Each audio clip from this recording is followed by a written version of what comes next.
जब ससुराल वालों ने बहू से बच्चा छीनकर घर से निकाला तो बहू ने क्या किया। जलकुंभी के नीले सुंदर फूलों से सजी शिवानी नदी भी राधिका का मन शांत नहीं कर पा रही थी। घाट की सीढ़ियों पर बैठे काफी देर हो चुकी थी। चारों तरफ असीम शांति थी। बस कुछ चिड़ियों के झुंड गोधूली बेला में अपने घोंसलों की तरफ प्रस्थान कर रहे थे। राधिका ने फोन लगाया। पूरी घंटी जाने के बाद भी किसी ने फोन नहीं उठाया। घाट की सीढ़ियों पर पुराने कपड़े बिखरे पड़े थे, जो कि कई श्रद्धालु नहाने के पश्चात वहीं छोड़ जाते थे। राधिका उन बिखरे बदरंग कपड़ों को देख सोचने लगी कि उसकी जिंदगी भी कुछ इन बदरंग बिखरे कपड़ों से कम नहीं। कपड़ों में छूटा पाप शिवानी नदी अपने साथ बहा ले जाएगी। राधिका को लगा कि वह भी शिवानी नदी है, जो अपने पति के घर का पाप ढोते हुए स्वयं मैली हो गई। राधिका ने फिर फोन लगाया, परंतु अभी भी कोविड-19 से बचने का संदेश बजा और अपने आप ही फोन कट गया। वो अनु की बचपन की मधुर स्मृतियों में गुम होने लगी और जैसे ही माँ का हृदय वात्सल्य से भर उठता है तो वह तुरंत रोते हुए अपना फोन लगाती। आकाश में घने काले बादल छाए हुए थे, परंतु सारा नीर राधिका की आंखों से झरने लगा। न जाने कितनी बार वह सूरज को फोन लगा चुकी थी। घंटी पूरी जाती पर कोई भी फोन नहीं उठाता। शायद सूरज ने उसका नंबर ब्लैक लिस्ट में कर दिया था, ममता का गला घोट दिया था। बेचैन माँ का सब्र का बांध टूट पड़ा और उसने सीधे अपने वकील को फोन लगाया। सागर जी, देखिए ना, लॉकडाउन हुआ तो क्या, मैं अपने बच्चे से बात भी नहीं कर सकती। महीने में सिर्फ 2 दिन मिल पाती हूँ। उसमें भी देखो सूरज कितना नाटक कर रहा है। मैंने उसे कितने संदेश भेजे कि मैं नहीं आ पाऊंगी, मैं वीडियो कॉल करना चाहती हूँ, परंतु कोई जवाब नहीं आया। ना ही वह खुद फोन कर रहा है, ना ही मेरा फोन उठा रहा है। राधिका ने एक ही सांस में ये पूरी बात कह डाली। अब अगला शनिवार तो अगले महीने आएगा, तब तक क्या मैं अपने अनु की शक्ल नहीं देख पाऊंगी। राधिका रोने लगी। पता नहीं कैसा होगा मेरा अनु। मैं कल ही पेपर तैयार करता हूँ। ऑनलाइन केस की सुनवाई होने लगी है। आपकी समस्या जज के सामने रखूंगा। इस बार हम हाई कोर्ट में अपील करेंगे। वकील बाबू, सागर ने राधिका को आश्वासन देते हुए चुप कराया। राधिका घाट की सीढ़ियों से धीरे धीरे ऊपर चढ़ती गई। एक एक सीढ़ी चढ़ना उसे बहुत ही भारी महसूस हो रहा था। उसका पूरा शरीर थका और शक्तिहीन लग रहा था। मन का बोझ रफ्तार को धीमी कर रहा था।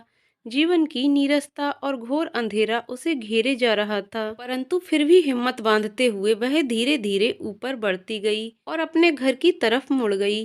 राधिका का मलिन मुख देख माँ समझ गई कि राधिका की अनु से बात नहीं हो पाई है। माँ ने बेटी का हौसला देते हुए बोला, कोई बात नहीं, कल फिर कोशिश करना, क्या पता नेटवर्क की समस्या हो। आप चुप रहो, राधिका ने चिढ़ते हुए कहा। आप लोगों की वजह से ही मेरी जिंदगी इस दो राह पर खड़ी है। आपको ही मेरी शादी की जल्दी पड़ी हुई थी, जैसे कि मैं कोई बोझ हूँ। आपका बोझ तो उतर गया, पर मेरा क्या। आखिर अपनी भड़ास राधिका कहाँ निकालती। माता पिता भी चुपचाप उसके कटु वचनों को सुनते रहे। किसी की तनिक हिम्मत ना हुई कुछ बोलने की। पढ़ी लिखी समझदार बेटी का कहना ना मानकर, उसकी इच्छाओं का गला घोटकर उन्होंने सिर्फ सच में ही अपना बोझ हल्का किया था। इन सब के लिए कहीं न कहीं वे स्वयं को जिम्मेदार मानते थे। शादी के 5 साल गुजर गए थे। 1 साल के अंदर ही अनु का जन्म हो गया। न जाने क्यों समय के साथ साथ पति का व्यवहार बहुत ही रूखा होता चला गया। हर बात का जवाब चिढ़ कर देना, हर बात पर ताने मारना, हर चीज में नुक्स निकालना और राधिका को बेइज्जत करने का तो वह जैसे बहाना ही ढूंढता रहता था। राधिका की शादीशुदा जिंदगी बिल्कुल नरक बन चुकी थी। थोड़ी बहुत खुशी जो उसे अपने परिवार में मिलती थी, वह सिर्फ अनु की वजह से। उसका मरुस्थली जीवन में अनु एक मरीचिका की तरह आया था। लड़का जनने की वजह से राधिका का घर में थोड़ा मान सम्मान था, परंतु वह सिर्फ दिखावे के लिए। जैसे ही घर में कोई बाहर वाला आता, सासू माँ के तो बात करने का लहजा ही बदल जाता। लोगों के सामने बड़े प्यार से अपनी बहू से बात करती और उनके जाते ही नौकर से बदतर। ये गिरगिटिया रंग राधिका कई बार देख चुकी थी। राधिका अपना दुखड़ा बताती भी तो किसको, जब दोस्त की तरह साथ निभाने वाला पति ही दुश्मनों जैसा व्यवहार कर रहा था, तो दूसरों से तो कोई आशा की उम्मीद ही नहीं थी। सासू माँ का ख्याल था कि इकलौती बेटी होने के कारण राधिका के घर वाले बेटी को गहनों और कपड़ों में तौल देंगे। साक्षात लक्ष्मी बहू का रूप धारण कर अकूत संपत्ति लाएगी। दोनों ननदों का बेड़ा पार हो जाएगा। पढ़ी लिखी, धनवान, गुणवान, सीलवान और सीधी सादी बहू की इच्छा किसे नहीं होती। दो भाइयों की इकलौती बहन राधिका सुंदर और मृगनयनी थी।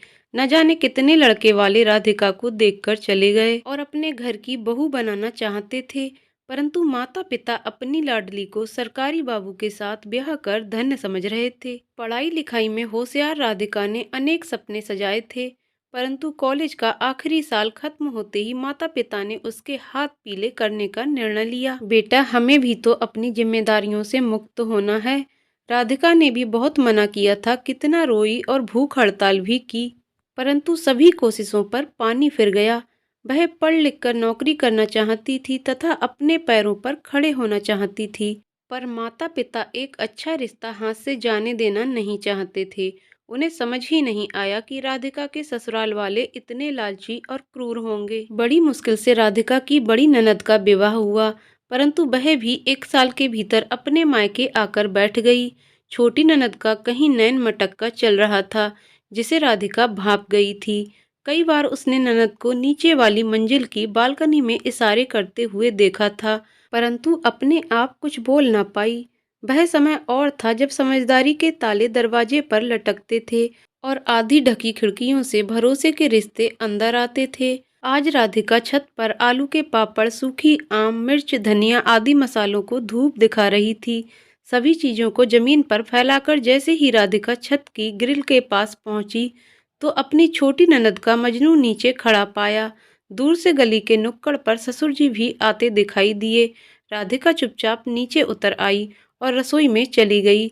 ससुर जी ने छत में खड़ी राधिका और नीचे खड़े लड़के को देख लिया था, परंतु घर में कुछ नहीं बोला। कई बार राधिका सूरज से अपना कसूर पूछती, परंतु सूरज इसका उचित उत्तर नहीं देता और कुछ भी बकवास कर चला जाता। कई बार वह घर ही नहीं आता और ऑफिस से सरकारी दौरे का बहाना बनाकर कई दिनों तक घर से दूर रहता था। अचानक आई सरकारी दौरे की बाढ़ राधिका को समझ में नहीं आया। कभी कुछ पूछो तो पति पत्नी के बीच भूकंप आ जाता। रोज रोज सासू माँ के ताने कम थे, जो अब पति के भी सुनने पड़ रहे थे। इन सरकारी दौरों का मतलब उसे उस दिन समझ में आया जब एक दिन अचानक सुधा का फोन आया। राधिका कहाँ हो? 3 बार देख चुकी हूँ। जीजा जी को एक लड़की के साथ। मेरा प्रोजेक्ट चल रहा था साइट पर। हसीना के साथ बैठे हुए थे। काफी कम उम्र की लग रही थी वह गलबैयां डाले थी, पता नहीं कहाँ से फंसा लिया उसे। सूरज 10 दिनों के बाद घर लौटता है। अपना सामान रखकर अपनी माँ और पिताजी के पास बैठ जाता है। बड़ी बड़ी बातें हाँकता है। अब मैं कुछ ही समय में सेक्शन ऑफिसर बन जाऊंगा। देखना पिताजी, अब छोटी की भी जल्दी शादी कर देंगे। सूरज के दिमाग में पता नहीं क्या चल रहा था। वह हमेशा अपने माता पिता की दुखती रग पर हाथ धरता और उन्हें ऐसा जताता था जैसे कि उसे घर की जिम्मेदारियों की बहुत फिक्र है। इकलौते कमाऊ पूत के आगे माता पिता नतमस्तक रहते थे। मजाल जो कोई सूरज की अवहेलना कर दे। उसकी बोली गई हर बात पत्थर की लकीर होती थी और कोई भी उसे नाराज नहीं करना चाहता था। पिता को बहुत कम पेंशन मिलती थी, जो कि अधिकतर उनकी दवाइयों में ही खर्च हो जाती थी। पिता सूरज को घर पर ही ध्यान देने की हिदायत देते हैं। ऐसा नहीं था कि पिताजी को सूरज के रंग ढंग पता ना हो। पूत के पांव पालने में ही दिख जाते हैं, परंतु स्वयं कौन अपने सोने को खोटा बोले। रात को राधिका और सूरज के बीच कहासुनी हो जाती है। तुम्हें क्या मैं बेवकूफ नजर आती हूँ?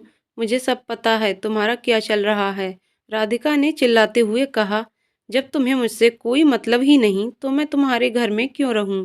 सूरज थोड़ा घबरा जाता है, परंतु आज वह राधिका से ज्यादा कुछ नहीं बोल पाता और चुपचाप अपना तकिया, बिस्तर, मोबाइल फोन लेकर छत में चला जाता है। राधिका ने अपने सास ससुर को पति के कारनामे बताए, परंतु उल्टा ससुर ने ही राधिका को अपनी हद में रहने की हिदायत दे डाली। राधिका कुछ बोल नहीं पाती, बस अंदर ही अंदर छटपटाहट महसूस करती है।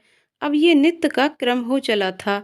सूरज अपना खाना खाता और सीधे छत पर चले जाता। घंटों उस लड़की से बतियाता रहता। धीरे धीरे इस घुटन में राधिका का शरीर घटने लगा। वह अपना मानसिक संतुलन खो बैठी। घर वालों ने आस पड़ोस में राधिका को पागल घोषित करवा दिया। सूरज ने राधिका के माता पिता को बुलवाया और अपने ही घर में उनकी बहुत बेइज्जती की। अपनी पागल बेटी को मेरे गले बांधकर आप चैन की बांसुरी नहीं बजा सकते। इसे आप अभी अपने साथ ले जाओ। हमें इसकी कोई आवश्यकता नहीं। सूरज की माँ का पारा 7वें आसमान पर चढ़ गया था। इसको शर्म नहीं आती, अपने पति पर झूठा इल्जाम लगाती है। यही तो ये चाहती है कि हमारा खानदान बदनाम हो जाए और इसकी ननद घर पर बैठी रह जाए। उसके लिए कोई भी अच्छा रिश्ता न आए। राधिका के माता पिता उसे घर ले आते हैं, पर अनु के बगैर। कुछ ही दिनों में सूरज तलाक के पेपर भिजवा देता है, जिसे वह पहले ही तैयार करके बैठा था। बस एक अच्छे मौके की तलाश में घूम रहा था।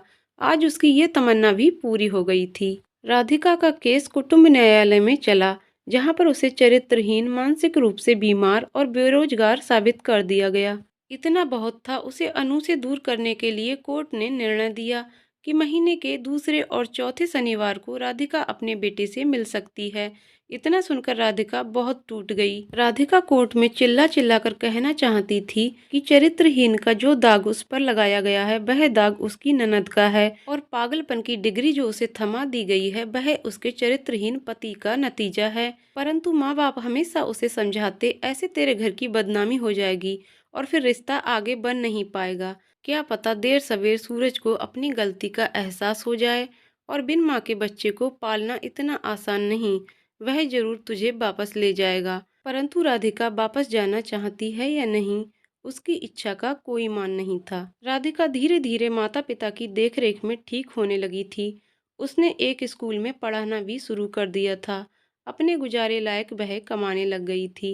उसके जीवन का सिर्फ एक ही उद्देश्य रह गया था, अपने अनु को अपने पास लाना। परंतु लालची ससुराल वाले पोते को अपने हाथों से निकलने नहीं देना चाहते थे। शायद उसमें भी उन्हें भविष्य का कोई लाभदायक सौदा नजर आ रहा था।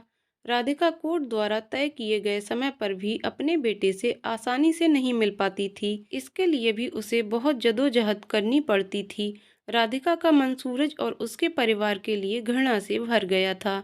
वह किसी भी कीमत पर अनु को वापस लाना चाहती थी। इसके लिए उसने सागर वशिष्ठ नाम के एक वकील से संपर्क किया, और वकील ने उसे पूरा आश्वासन दिलाया। परंतु इसी बीच कोविड-19 की वजह से लॉकडाउन शुरू हो गया और सब लोग घर में बंद हो गए। जहां लोग वर्क फ्रॉम होम के अंतर्गत इंटरनेट इस्तेमाल कर आसानी से काम कर रहे थे, वहीं राधिका इंटरनेट के होते हुए भी इस आसान सुविधा का लाभ नहीं ले पा रही थी। 2 महीने हो गए थे और वह अपने बेटे अनु को देख भी नहीं पाई थी। आज हाई कोर्ट में राधिका का केस जस्टिस SC शर्मा के सामने लाया गया। पुराने केस की पूरी जानकारी पढ़ने के बाद जज को समझने में ज्यादा देर नहीं लगी। परंतु बच्चे की कस्टडी किसे दी जाए, इसके लिए बच्चे का कोर्ट में होना बहुत जरूरी था, ताकि उसकी इच्छा भी पूछी जाए। सूरज ने जज साहब से इल्तजा की कि सर, वह अभी सिर्फ 3 साल का है। इसे इस बात की समझ नहीं है कि उसके लिए क्या अच्छा है और क्या बुरा। इसकी चिंता करने की आप सभी को जरूरत नहीं। हम किस लिए बैठे हैं, जज ने हंसते हुए कहा, और अनु को हाई कोर्ट में बुलाया गया। कोर्ट रूम में माँ को देख अनु जोर से चिल्लाता हुआ आया और माँ से लिपट गया। माँ ने बच्चे को अपने आगोश में ले लिया और खूब सारे चुम्बन जड़ दिए। माँ की गोद में चढ़ अनु बहुत ही खुश नजर आ रहा था। प्रत्यक्ष को प्रमाण की क्या आवश्यकता, और जज साहब को फैसला देने में ज्यादा सोचना नहीं पड़ा। माँ बेटे का प्यार देखकर उच्च न्यायालय में कुटुंब न्यायालय के फैसले को पलटते हुए कहा कि माँ से बेहतर देखभाल कोई कर नहीं सकता। सूरज को राधिका और उसके बेटे का खर्चा देना पड़ा, और अब हर दूसरे और चौथे शनिवार को 2 घंटे के लिए पिता अपने बेटे से मिल सकता था। राधिका भी अपने बेटे को पाकर बहुत खुश थी। उसकी जिंदगी को महकाने के लिए अनु का आगमन हो गया था, और अब वह भी जिंदगी में आगे बढ़ चली थी। दोस्तों, आपको कहानी कैसी लगी कमेंट करके जरूर बताइएगा। कहानी पसंद आई हो तो वीडियो को लाइक शेयर करें और चैनल को सब्सक्राइब करें। वीडियो को पूरा देखने के लिए बहुत बहुत धन्यवाद दोस्तों।